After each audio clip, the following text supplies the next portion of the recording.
Kalau begitu saya nanya aja boleh ya Bang ya? Silakan. Baik. Bisa dijelaskan kembali nggak Bang tentang Yesus itu sebagai Tuhan atau bagian dari Tuhan atau gimana? Begini loh ya, saya sudah jelaskan itu berkali-kali. Coba Anda simak ya. Semoga penjelasan saya ini bisa Anda pahami ya. Biar besok nggak nanya lagi. Begini, Iya, iya. dengarkan saya, dengarkan saya. Jadi, yang disebut Tuhan itu Tuan. Apa sih Tuan itu? Bisa diartikan sebagai raja atau pemimpin. Ataupun pengatur, pengendali seperti itu. Nah, Bapa di surga itu Tuan dia. Apa arti Tuan itu? Tuan itu ya Tuhan itu sama. Tuan dengan Tuhan itu kata yang sama. Yang artinya bisa pemilik, raja, pengatur. Masa nggak tahu sih Tuan itu apa? Nah, bagaimana caranya dia memimpin? Bagaimana caranya dia mengatur? Bagaimana caranya dia memiliki? Nah, dia mengutus anaknya. Anaknya ini di hadapan umat manusia sebagai Tuan. Dia sang pemilik, pengatur. Seperti itu. Jadi dua-duanya Tuan, dua-duanya Tuhan. Nggak paham lagi. Itu sama loh. Itu sama. Nah, silakan ngomong dulu. Apa yang nggak paham di situ? Berarti antara Yesus dengan Bapa di Coba surga agak itu tempat dua oknum yang berbeda. agak tempat terang coba Bang, biar jelas Ya, gitu ya, loh. yes. Nah, Begini, coba Bang. jangan separuh-separuh wajahnya. Nah, gitu. Nah, silakan. Oh, ini yang waktu itu Berarti kena tangan. Bukan. Abang yang pernah kena tangan kesalahan. bayangan itu bukan? Betul. Oh, ini orang yang ternyata yang kena tangan bayangan. Ya, silakan, Bang, silakan. Berarti yang disampaikan Bang Edis tadi antara Bapak di surga dengan Yesus itu orang yang berbeda kan begitu? Bang? Berbeda, betul, berbeda. Berbeda. Pribadi yang lalu berbeda. Kenapa ada istilah Tritunggal itu Bang? Tritunggal itu tiga pribadi. Tritunggal itu berbicara mengenai ada tiga yang bersaksi, ada tiga keberadaan yang kepada mereka itu kami itu harus mengabdi. Ada pribadi Bapa di surga, kemudian ada pribadi Sang Mesias. Mesias ini merujuk kepada Yesus yang diutus Bapa di surga. Kemudian ada Roh Kudus. Seperti itu. Nah, ketiga-tiganya ini Tuan, pemilik ketiga-tiganya ini. Tetapi yang dua, yaitu Mesias dan Roh Kudus, itu datangnya dari Bapa di sorga. Begitu. Jadi pusatnya, sumbernya itu adalah Allah Bapa di sorga. Dia sebagai sang sumber. Begitu. Dari situlah Yesus hadir, dari situlah Roh Kudus itu hadir. Seperti itu. Baik Yesus, Tapi baik Roh tetap Kudus, baik Yesus, baik Roh Kudus, semuanya itu diutus Bapa di sorga. Jadi Roh Kudus itu merupakan pengejawantahan daripada Bapa di sorga yang tinggal di hati manusia. Begitu juga dengan Mesias atau Yesus. Yesus juga merupakan pengejawantahan daripada Bapa di sorga, seperti itu. Nah, apakah Yesus menghamba kepada Bapa di sorga? Jawabannya iya. Sang Mesias itu menghamba kepada Bapa di sorga. Dia patuh, dia taat, dia mengikuti Bapa di sorga. Dia berdoa kepada Bapa di sorga. Itulah yang diajarkan oleh Alkitab. Nah, makanya seluruh umat manusia itu harus meneladani Yesus. Begitu. Harus menerima Yesus sebagai tuannya, sebagai rajanya. Sebagai yang sulung. Tahu yang sulung nggak? Ibarat kita keluarga, Ya, kita ini semua mau dijadikan anak-anak Tuhan, begitu loh. Anak-anak Bapa di surga. Anak-anak di sini bukan berarti kita itu dia kawin terus ada istrinya, bukan begitu. Anak-anak di sini maksudnya kita punya relasi gitu loh. Kita menjadi pewaris kalau anak-anak itu. Nah, Yesus sebagai yang sulung dia, yang pertama. Ibarat kata itu abang yang pertama. Seperti itu. Itu yang pengajaran Alkitab seperti itu. Kalau yang hakikat itu nggak ada dalam Alkitab. Gimana? Silakan. Tapi kan ada sebagian orang Kristen itu yang meyakini bahwa Yesus itu adalah Tuhan itu sendiri, Bang, yang berinkarnasi jadi manusia, Bang. Ya, kata Tuhan itu sering sekali membuat orang awam itu tidak mengerti begitu. Karena kata Tuhan di dalam Alkitab, kata Tuhan itu merujuk kepada kurios atau Adonai seperti itu, Adon begitu.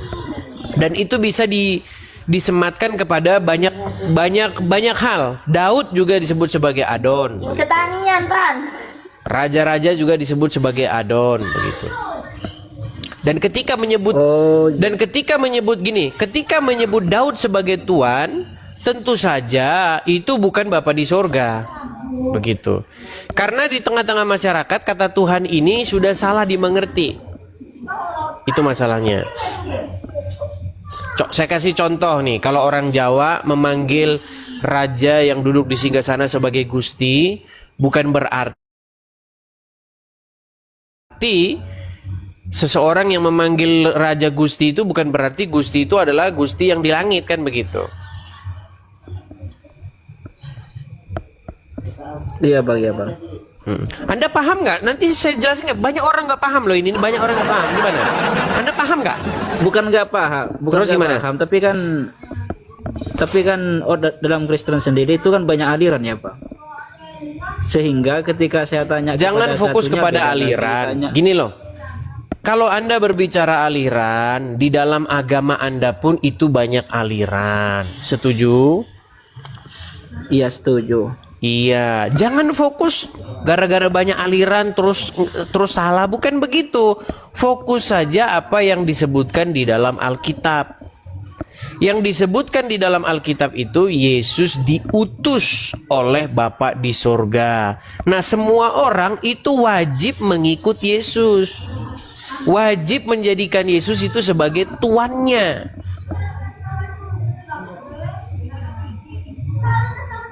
Makanya saya lebih suka menggunakan kata Tuhan ketimbang Tuhan. Begitu. Karena apa? Karena kata Tuhan ini telah membuat orang-orang itu sempit berpikir. Karena di dalam Alkitab itu apa aja bisa jadi Tuhan. Di dalam Al-Qur'an pun apa aja bisa jadi Tuhan. Tergantung bagaimana sikap Anda kepada Dia. Itu loh. Di dalam Alkitab iblis juga Tuhan. Iblis itu Tuhan di dalam Alkitab bagi orang-orang tertentu. Makanya Tuhan itu ya Tuhan itu sama itu. Perut juga dia bisa jadi Tuhan di dalam Alkitab itu. Tergantung bagaimana Anda memperlakukan dia. Tapi kan disebutkan juga dalam Alkitab ya, Bang, Tuhan itu merujuk kepada Allah ya, apa namanya itu? Betul. Bapa di surga. Betul. Makanya ketika orang gini loh, misalnya ada konferensi KTT misalnya, konferensi tingkat tinggi dari berbagai macam negara di Bali. Di situ datang beberapa presiden kan, ada presiden Indonesia, ada presiden Rusia, ada presiden Cina, datang semua ke situ. Terus ada orang ngomong, hari ini saya mengundang Pak Presiden untuk makan. Siapa di situ Pak Presiden di situ? Jadi presiden itu kan gelar itu. Orangnya siapa dulu? Ketika orang menyebut hari ini saya mau nyukur presiden. Siapa? Kata presiden itu ditujukan kepada siapa? Nah, begitu juga dengan kata Tuhan itu. Berarti yang banyak yang menjadikan banyak aliran itu kesalahan dalam menafsirkan ya bang. Yang Poinnya di menjadikan situ ya. banyak aliran adalah ketika orang-orang awam itu membaca kitab suci, begitu. Ketika orang awam membaca kitab suci, akhirnya dia mengambil satu kesimpulan yang salah, seperti itu. Oke, baik. Terima kasih bang. Terima Oke, kasih atas paham? penjelasannya. Ya paham. Nah, sekarang yang menjadi pertanyaan saya, kenapa Anda masih membuat Muhammad dan Allah menjadi Tuhan Anda? Anda ini kan menuankan mereka. Coba Iya, lihat kata diri Anda. Gini, coba lihat diri Anda. Coba, betul nggak Anda itu coba Anda ngambil air wudhu, cuci-cuci, ya kan? Terus Anda masuk kamar mandi pakai kaki kiri. Terus Anda bulan segini harus begini. Kenapa Anda bisa berbuat seperti itu? Karena Al-Quran yang menyuruh bang. Di Al-Quran Nah, itu kan dikatakan. karena Anda dikontrol kan, Anda dikendalikan kan, betul nggak? Anda sedang dikendalikan itu, betul nggak? Iya, Iya. Nah, ketika Anda dikendalikan, berarti yang mengendalikan Anda itu disebut apa? disebut Tuhan. Iya, bukan Tuhan. Iya, Tuhan sama itu. Tuhan dengan Tuhan itu sama. Itu kata yang sama, itu seperti tahu dengan tahu, itu sama. Coba saya tidak Tapi- tahu, saya tahu, saya tidak tahu. Saya tidak tahu, itu kalimat yang sama. Tuhan dengan Tuhan Ya, itu kata yang sama persis itu. Itu nggak ada bedanya itu kata. Cuman di dalam kehidupan masyarakat kata itu sekarang sudah berbeda. Begitu. Kalau Sudah makna dipahami, sebenarnya itu sama. Makna yang sebenarnya itu sama. Sama-sama kata Rob itu di dalam bahasa Arabnya. Rob itu adalah sesuatu yang mengontrol, mengendalikan Anda, yang mengatur Anda, begitu. Nah, Allah itu menjadi Tuhan atau menjadi Rob Anda ketika Anda itu diatur-atur oleh Dia. Saya misalnya, saya kan nggak pergi sholat. Ketika saya tidak pergi sholat, artinya saya tidak menjadikan Allah itu sebagai Tuhan saya, karena Dia nggak mengatur saya. Kenapa saya tidak diatur oleh Dia? Karena saya nggak mau nurutin perintah Dia. Saya disuruh sholat, saya tidak mau sholat. Artinya Allah bagi saya bukan Rob, bukan Tuhan, bukan yang mengatur saya. Nah, begitu juga Muhammad, bagi saya dia bukan Tuhan, bukan Rob dia bagi saya. Karena apa? Karena saya tidak mau disuruh-suruh sama dia. Contoh, manjangin jenggot, celana cingkrang, saya nggak mau. Artinya dia tidak menjadi Rob saya. Nah, yang menjadi Rob saya, yang menjadi Tuhan saya, itu adalah Bapa, Putra, dan Roh Kudus.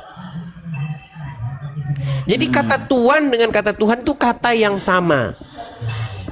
Nah, di dalam Alkitab, di dalam Al-Quran, tidak ada disebut Tuhan itu satu atau Tuhan itu satu, nggak ada. Kalau ada, saya terjun dari Monas, nggak ada. Coba sebutin kepada saya di dalam Al-Quran Tuhan itu satu.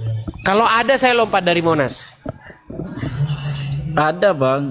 Iya, Ilahuna tunjukin. wa ilahukum ilahun wahid. Iya, coba tunjukin mana Sesungguhnya ayatnya. Tuhan. Sebentar aku ambil HP dulu bang. Tapi punya ayatnya saya hafal bang. Jumlah Tuhan atau Tuhan itu satu, silakan. Ilahuna wa ilahukum ilahun wahid. Apalah aku itu ayatnya. Tapi lupa di surah berapa ya, aku cek dulu nih. Iya, Tuhan Anda dan Tuhan saya Tuhan yang satu. Itu bukan ngomongin tentang jumlah Tuhan. Terus ngomongin apa bang? Iya, ngomongin bahwa Anda dengan saya itu bertuhan kepada Tuhan yang sama. Itu maksudnya, bukan jumlah Tuhan satu. Contoh begini. Di dunia Ya, ini, gini, di dunia ini ada banyak pemilik perusahaan nggak? Ada banyak bos nggak di dunia ini?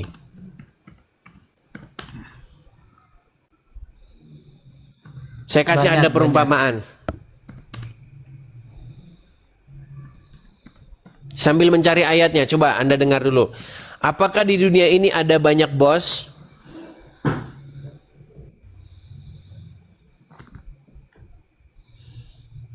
Al-Fakir? Ya, di sini jaringan nggak enak pun. Oke, coba biar Anda paham nih, coba biar Anda paham. Gimana? Di dunia ini betul tidak ada banyak presiden? Iya betul, banyak presiden. Nah, ketika saya mengatakan kepada Anda, baik presiden Anda maupun presiden saya adalah presiden yang satu. Itu kesimpulannya kita ini punya presiden yang sama. Punya presiden yang sama itu tidak membuktikan bahwa ada presiden-presiden yang lain.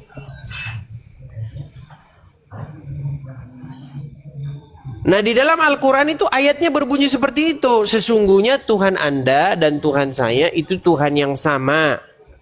Itu menunjukkan bahwa Anda dengan orang lain itu merujuk kepada Tuhan yang sama. Bukan jumlah Tuhan atau Tuhan itu satu. Tuhan itu ada banyak di dunia ini. Ada iblis, ada mamon, begitu. Ada uang.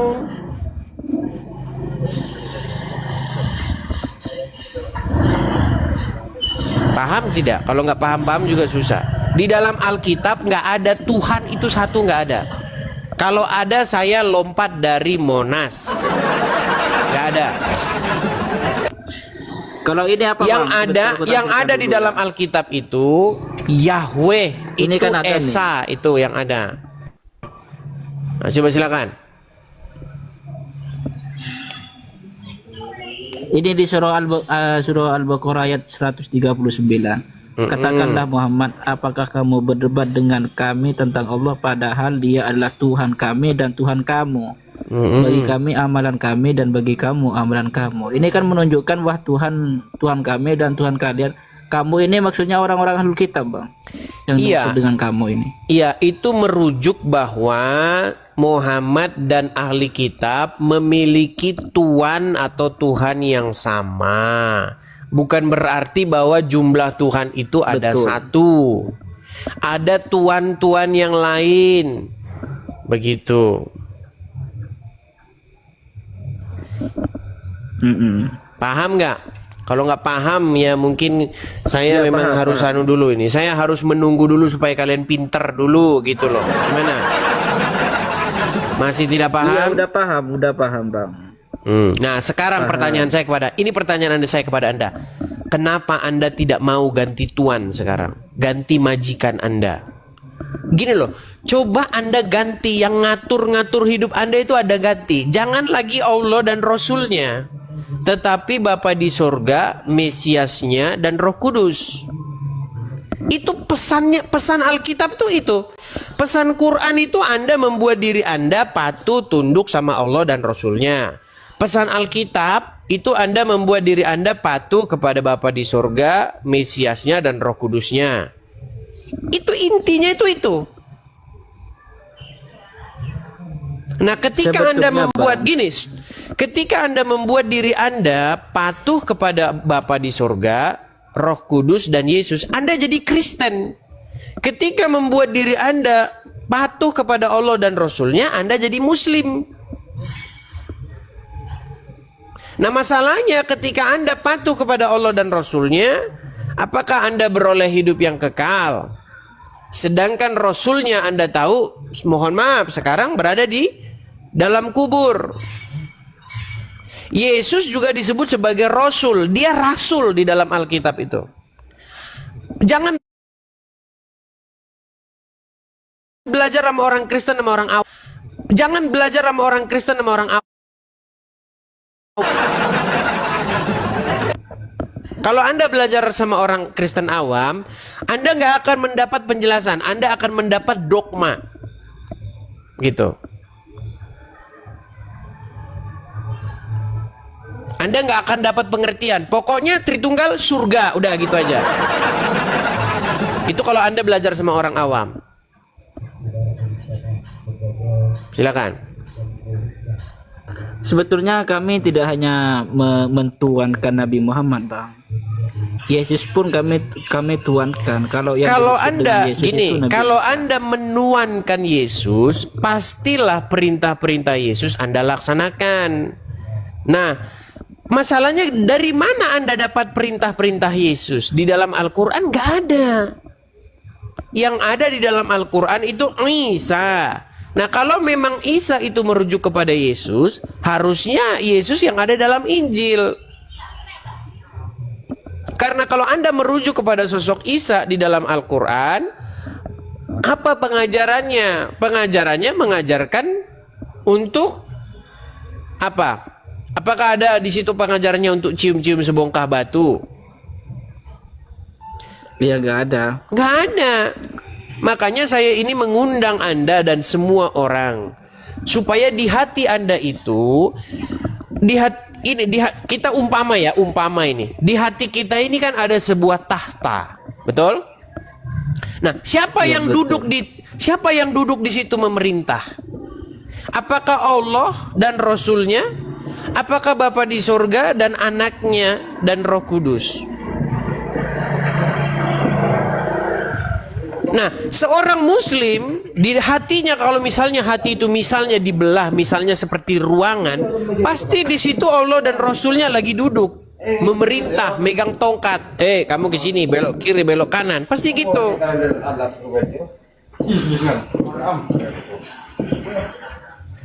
Anda nangkep nggak Iya, sih Bang. maksud saya? Nangkep nggak Anda maksud saya? Iya, tetap aku nangkep mulai tadi, udah paham mulai tadi. Nah, begitu. Makanya saya undang Anda untuk menerima Yesus sebagai Tuhan atau Tuhan Anda. Tuhan dengan Tuhan itu sama itu. Kalau menerima Banyak Yesus gini, tapi banyak. sebagai Rasul bagaimana, Bang? Kalau Anda menerima Yesus sebagai Rasul, Rasulnya siapa? Rasulnya Allah atau Rasulnya Bapa di sorga? Kalau Rasulnya Rasulnya Allah, Allah, Bang. kalau Rasulnya Allah, maka Anda sudah mengambil Yesus yang lain. Karena Yesus tidak pernah menjadi Rasulnya Allah, Tuhannya orang Quraisy. Tetapi dia menjadi Rasulnya Yehova, Yahweh. Ketika Anda menerima Yesus sebagai Rasulnya, maka Anda harus menerima menerima dia sebagai orang yang mengendalikan hidupmu. Begitu.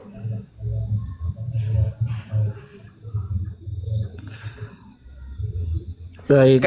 Terima kasih. Sekarang kita bandingkan saja. Perbandingannya gini, Bang ya. Perbandingannya gini. Kalau Anda diperintah oleh sang baginda Nabi M, berarti Anda akan mengikuti perintah-perintahnya. Betul? Betul. Kalau Anda diperintah oleh Yesus, berarti Anda akan mengikuti perintah-perintahnya. Betul? Iya, betul. Nah, di channel ini kita sudah mempelajari apa perintah-perintah Nabi M dengan perintah-perintah Tuhan Yesus. Udah kita periksa ini bedanya. Betul? Sering kan kita bahas, kalau Anda mengikuti Nabi M, betul nggak perintah-perintahnya itu seperti yang saya utarakan selama ini? Contoh, nggak usah yang berat-berat. Kalau Anda ketemu Wahyudi Nasrani di jalan, disuruh ngapain oleh Mr. M? Oleh Nabi M? Disuruh ngapain? Persempit. Persempitlah jalan mereka, desak mereka ke jalan yang sempit. Betul? Betul nggak? Tapi itu ada asbabul wurudnya, Pak. Ya, jangan mikirin ke situ dulu. Jangan mikirin ke situ dulu. Tetapi bagaimana sekarang kalau Yesus yang memerintah Anda? Apa yang harus Anda kerjakan? Kasihilah sesamamu manusia seperti dirimu sendiri. Betul nggak? Iya, betul. Di Iya. hati juga ada yang demikian, Pak. Bunyi hatinya juga ada yang demikian. Oke, kita Siapa lihat yang sekarang. tidak menyayangi manusia, maka Kita lihat sekarang pribadi sang baginda Nabi. Pernahkah dia membunuh orang ketika seseorang tersebut melakukan hal-hal yang merugikan dia? Coba.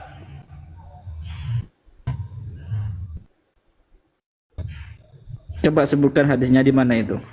Nah, berat Anda ini. Ketika ada seseorang datang kepada dia untuk meminta solusi akan demamnya, disuruh minum kencing, betul? Jangan dimati-matikan wifi-nya, Bang. Setelah disuruh minum kencing, akhirnya orang tersebut diapakan? Bukankah dicongkel matanya, dipotong? Nah, lari dia. Ayo, silakan lagi.